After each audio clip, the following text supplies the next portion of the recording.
नमस्कार दोस्तों, स्वागत है आप सभी का अपने YouTube चैनल मेडिको ज्वाला पर। फ्रेंड्स, एंटीबायोटिक एक ऐसी मेडिसिन है जो अगर सही समय पर दी जाए तो जान भी बचा सकती है, लेकिन अगर गलत तरीके से दी जाए तो नुकसान भी पहुंचा सकती है। तो आज की इस वीडियो में हम बात करेंगे कि कब कौन से एंटीबायोटिक देना है, कब एमॉक्सिसिलिन देना है, तो कब सेफ्ट्रिक्सोन देना है। Let's decode the most common antibiotics. तो सबसे पहले हम बात करते हैं क्या है एंटीबायोटिक्स। तो एंटीबायोटिक्स वो दवाइयाँ हैं जो बैक्टीरियल इन्फेक्शन को कम करने के लिए दी जाती हैं, यानी कि बैक्टीरिया को किल करने के लिए दी जाती हैं। इसका यूज हम वायरल फीवर, फंगल इन्फेक्शन या प्रोटोजोअल इन्फेक्शन में नहीं करते हैं।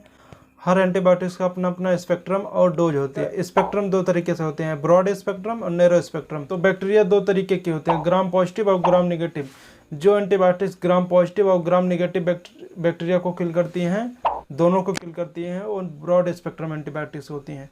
और जो बैक्टीरिया केवल ग्राम पॉजिटिव को किल करती हैं या ग्राम नेगेटिव को, वो नैरो स्पेक्ट्रम एंटीबायोटिक्स होती हैं। तो आइए समझते हैं कि किस केस में कौन सी एंटीबायोटिक्स दी जाती है। फर्स्ट एंटीबायोटिक्स है एमॉक्सिसिलिन या एमॉक्सिसिलिन क्लेवुलोनिक एसिड। इसका use throat infection, ear infection, dental infection या टॉन्सिल्स के इन्फेक्शन में करते हैं। अब हम बात कर लेते हैं कि मार्केट में कौन कौन से फॉर्म में अवेलेबल है। ये टेबलेट और सिरप दोनों के फॉर्म में अवेलेबल है। अब हम बात कर लेते हैं इसका डोज कैसे लेना चाहिए। तो इसका डोज डॉक्टर ही रिकमेंड करते हैं बेस्ड ऑन योर कंडीशन। तो एमॉक्सिसिलिन एंटीबायोटिक्स का यूज बच्चों में भी किया जाता है।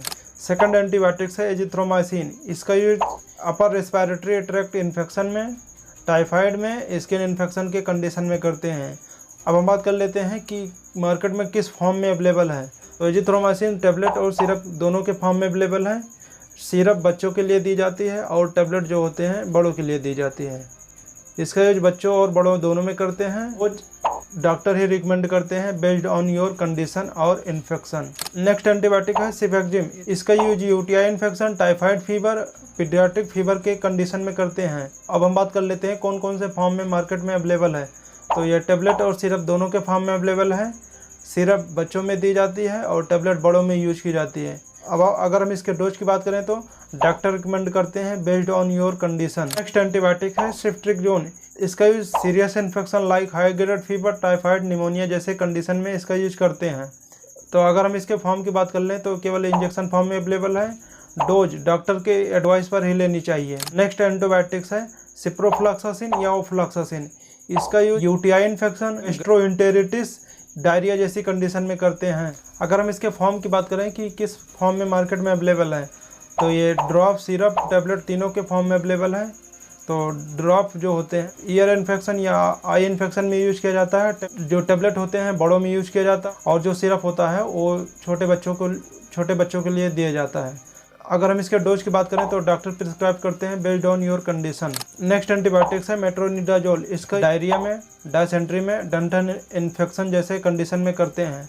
अब हम बात कर लेते हैं किस फॉर्म में मार्केट में अवेलेबल है। तो ये टेबलेट और सिरप दोनों के फॉर्म में अवेलेबल है। टेबलेट 200 mg, 400 दोनों फॉर्म में अवेलेबल है। अगर हम इसकी डोज की बात करें तो डॉक्टर प्रिस्क्राइब करते हैं बेस्ड ऑन योर कंडीशन। ये थोड़ा कड़वी होती है, इसीलिए बच्चों में देना थोड़ा कठिन हो जाता है।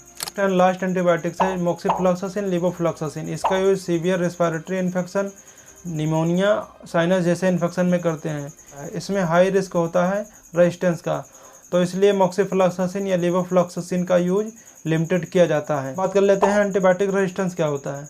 अगर एंटीबायोटिक्स को गलत तरीके से दी जाए तो फ्यूचर में उस बैक्टीरिया पर उस एंटीबायोटिक्स का असर कम हो जाता है। इसके कारण उस एंटीबायोटिक्स का डोज बढ़ाना पड़ेगा या फिर एंटीबायोटिक्स को ही चेंज करना पड़ेगा। तो उस कंडीशन को कहते हैं एंटीबायोटिक्स रेजिस्टेंस। अब हम बात कर लेते हैं कब कब एंटीबायोटिक्स नहीं देना चाहिए। तो वायरल इन्फेक्शन जैसे फ्लू, कोल्ड, डेंगू इन्फेक्शन में एंटीबायोटिक्स नहीं देना चाहिए। डॉक्टर की सलाह के बिना एंटीबायोटिक्स नहीं देना चाहिए। रिपीटेड यूज से एंटीबायोटिक्स रेजिस्टेंस हो सकता है। हर बुखार में एंटीबायोटिक्स देना सही नहीं होता है। तो इन सभी कंडीशन में एंटीबायोटिक्स नहीं देना चाहिए। पॉइंट है कंक्लूजन। अब आप समझ गए होंगे कि कब कौन सी एंटीबायोटिक्स दी जाती है। अगर आप मेडिकल फील्ड में हैं तो यह जानकारी आपके लिए ज़रूरी है, और अगर आप फार्मेसी या नर्सिंग स्टूडेंट हैं तो इस वीडियो को आप अपने नोट्स में ज़रूर जोड़ सकते हैं। अगर ये जानकारी आपको यूजफुल लगी हो तो वीडियो को लाइक कीजिए, शेयर कीजिए। ऐसे ही मेडिसिन रिव्यू वीडियो पाने के लिए सब्सक्राइब कीजिए मेडिको ज्वाला को। तो फिर मिलते हैं किसी